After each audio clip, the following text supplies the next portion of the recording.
मयुरी बघा बहिणीची मैत्रीण घरी अशा आल्यावर मयुरी किती खुश होते भाऊ. अरे ती बाहेर गेली. हा का? अरे काही हा, नाही बस ना.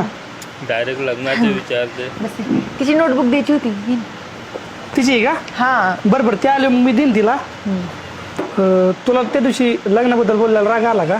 नाही रे असं काही नाही. बरं मग लव्ह मॅरेज करायची का अरेंज मॅरेज? बघू आता जसं होईल तसं करेन. बरं तुला कुणी आवडतं का? अरे तिला म्हणत माझा कोणासाठी मित्र आहे ना, हे म्हणून नाही तुला माहिती. सांगते. पण कुणाला सांगू नको बरं. नाही नाही, मी कशाला कोणाला सांगेन. जाते. मला ना खरंच एक मुलगा लय आवडतो रे.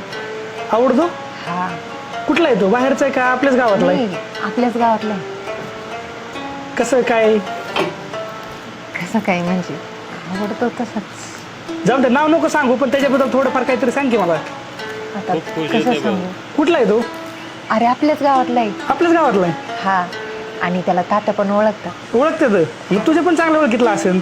हा मी पण ओळखते त्याला. आणि मग मग बोल की मग त्याला. अरे नाही रे बाबा, मी कसं बोलू? त्यांनीच बोलायला पाहिजे. आणि त्यांनी तर खरं ना, मला तर असं वाटतं त्यांनी ना तात्याला डायरेक्ट लग्नाचंच बोलायला पाहिजे. तात्यांना? हा आणि मग ते बोल तात्या भांडणं तर नाही करायचं त्याबरोबर? आता केले पण तरी पण त्याने आता प्रेमामुळे थोडस सहन केलं पाहिजे ना. आहे तुझं म्हणणं बरोबर, पण मग मला तर असं वाटतं त्यांनी प्रेमामध्ये ना खरंच कुणालाच नाही बघा, बघायला पाहिजे, भाऊ फक्त किती मला खुश बघायला होते पाहिजे. मी तर मध्ये त्यांनी परपळून घेऊन जायला पाहिजे मला. बापाजवळ जाते मग पाक पकडायला.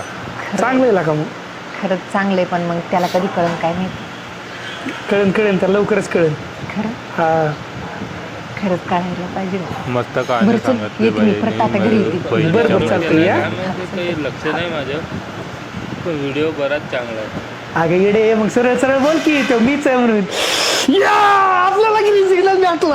आता सुट्टी नाही, आता अख्ख्या गावाला दाखवतो, तिच्या बापाला दाखवतो. चाललो मी तिच्या बापाकडे.